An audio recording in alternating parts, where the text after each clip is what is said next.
ధిక్కరించి చేసింది. ఇప్పుడు వాళ్ళు కూడా ఇదైపోతే ఇక రాజ్యాంగ పరిధిలో మీరు చేసేది ఉద్యమమే, మేము చేసేది ఉద్యమమే, ఎవరు చేసేదైనా ఉద్యమమే. అందులో ఇంకా కాకపోతే రకరకాల రూపాల్లో ఉంటుంది. సో నా పాయింట్ ఏంటంటే ఇవాళ మధ్యాహ్నం ఏబిఎన్ ఇంటర్వ్యూలో ప్రొఫెసర్ హరగోపాల్ ఆయన ఒక మాట అన్నారు.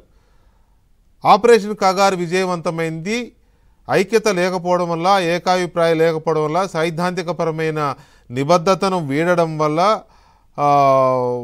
ఆపరేషన్ కగారు వల్ల సరిగ్గా సమావేశం కూడా పెట్టుకోలేని గడిచిన కొన్ని సంవత్సరాలుగా ఇక ఈ ఉద్యమం ముగిసినట్టే అనుకోవాలి అనే తరహాలో ఆయన మాట్లాడారు. ఆపరేషన్ కగారు విజయవంతమైంది అన్నారు. సో దాన్ని బట్టి మనం ఇంకా అదే అనుకోవాల్సి వస్తుంది కదా. అందులో సమస్య లేదు. కగారు సక్సెస్ అయిన మాట వాస్తవం. ఆ సక్సెస్ అయింది కాబట్టి వాళ్ళ ఉద్యమంలో, నక్సలైట్ ఉద్యమంలో భిన్నాభిప్రాయాలు ఏర్పడటానికి అదొకటి క్లియర్గా దోహదపడిందనే విషయాన్ని ఇక్కడ మనం గమనించాలి. అందుకే సరెండర్ అవటం కానివ్వండి, ప్రస్తుతం సాయుధ పోరాటం ఈ దేశ పరిస్థితులకి, ప్రస్తుత పరిస్థితుల్లో పందా మార్చుకోవాలని చెప్పేసిన ఆలోచన ఎంతో కాలంగా త్యాగాలు చేసినటువంటి నాయకుల యొక్క బుర్రల్లోకి రావటం కానివ్వండి, ఇవన్నీ కూడా దోహదపడ్డాయి. మనం చూసాం కదా, హరగోపాల్ గారు అంత కరెక్టు. ఒకళ్ళు సాయుధ పోరాటాన్ని విరమించామని చెప్పి ప్రకటన చేస్తారు, మరొకడు అది ఆయన వ్యక్తిగత విషయం అని చెప్పేసి అగ్రనాయకుల మధ్య భిన్నాభిప్రాయాలు స్పష్టంగా కనపడ్డాయి. కాబట్టి డెఫినెట్గా కగార్ అనేటువంటి ఈ కార్యక్రమం, ఆపరేషను డెఫినెట్గా సక్సెస్ అయింది, అందులో సమస్య ఏం లేదు. అందుకే వాళ్ళ ఆలోచన ద్వారా కూడా మార్చుకోవాల్సిన పరిస్థితి ఏర్పడింది.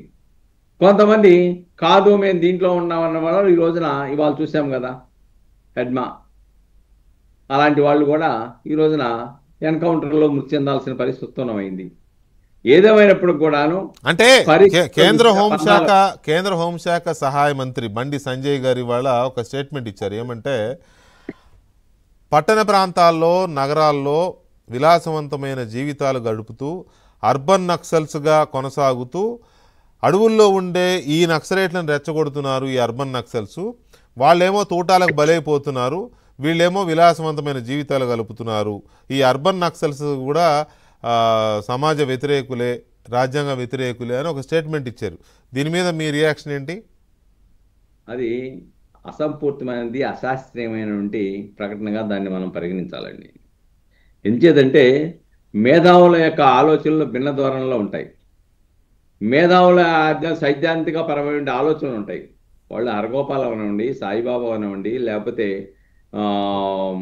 వరవరరావు అవనివ్వండి, వీళ్ళు మేధావులుగా వీళ్ళ ఆలోచన ధోరణిలో దానికి తగ్గట్టుగా ఉంటాయి.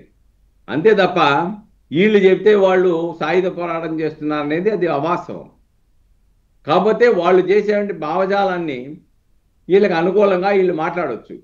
అంత మాత్రం చేత వీళ్ళు హాయిగా ఉంటున్నారు, వీళ్ళు సుఖవంతమైన జీవితం గడుపుతున్నారు, వాళ్ళని రెచ్చగొట్టి అడవుల్లోకి పంపేసి ఎన్కౌంటర్లు చేయిస్తున్నారు అనేది అది వాస్తవానికి దూరంగా ఉన్న అంశంగా మనం ఇక్కడ పరిగణించాలండి. ఎందుకంటే వాళ్ళకి వీళ్ళు చెప్పేంత పరిస్థితి ఉండదు. వాళ్ళు ఆలోచన శక్తి పరులు, త్యాగం చేయాలండి ఎప్పటి నుంచో విద్యార్థి దశ నుంచి వెళ్ళినటువంటి ఇంటలెక్చువల్స్ ఉన్నారు. దాంట్లో ఇంటలెక్చువల్స్కి వీళ్ళు బోధిస్తే వాళ్ళు ఫాలో అయిన, వాళ్ళు ప్రాక్టికాలిటీని దృష్టిలో పెట్టుకొని అక్కడ ఉన్న పరిస్థితిని దృష్టి పెట్టుకుని వాళ్ళు నిర్ణయాలు చేసుకుంటారు. అది ఒకళ్ళు చెప్తే చేసే నిర్ణయం కాదు. అది ఒకళ్ళు చెప్తే చేసే నిర్ణయం కాకపోయినా ఇక్కడ ఒకటి క్లియర్గా కనపడుతోంది. ఒకటి మావోయిస్టు ఉద్యమం లేదా తీవ్రవాద విప్లవోద్యమం, అంటే సాయుధ విప్లవోద్యమం, ప్రజల మద్దతు ఫర్ దట్ మ్యాటర్ అసలు వామపక్ష ఉద్యమమే ప్రజల మద్దతు కోల్పోయిందండి. అక్కడ అసలు ఆ పార్టీ ఉనికి కూడా దీంట్లో ఉంది కదా. సో ఈ పరిస్థితుల్లో సాయుధ వామపక్ష ఉద్యమం ప్రజల మద్దతును కోల్పోయింది. కనీసం ఆ అటవీ గ్రామాల్లో కూడా షెల్టర్ ఇచ్చే పరిస్థితి లేకనే కదా ఇవాళ విజయవాడ లాంటి ప్రాంతాల్లో చూసాం మనం. సో అటు వాళ్ళ మద్దతు కోల్పోయింది, పేద ప్రజలు, అటవీ ప్రాంతాల ప్రజల మద్దతు కోల్పోయింది.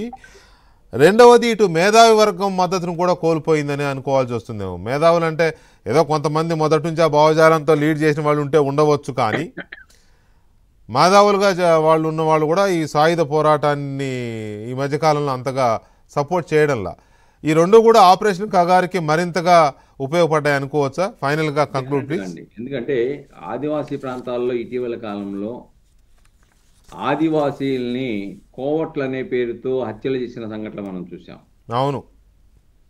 అంటే అక్కడే మనకు అర్థమైపోతుంది, గతంలో లాగా ఆదివాసీలు కడుపులో పెట్టుకొని కాపాడే పరిస్థితి ప్రస్తుతం లేదు అనేది ఇటువంటి కొన్ని సంఘటనలు స్పష్టంగా కనబడతా ఉన్నాయి.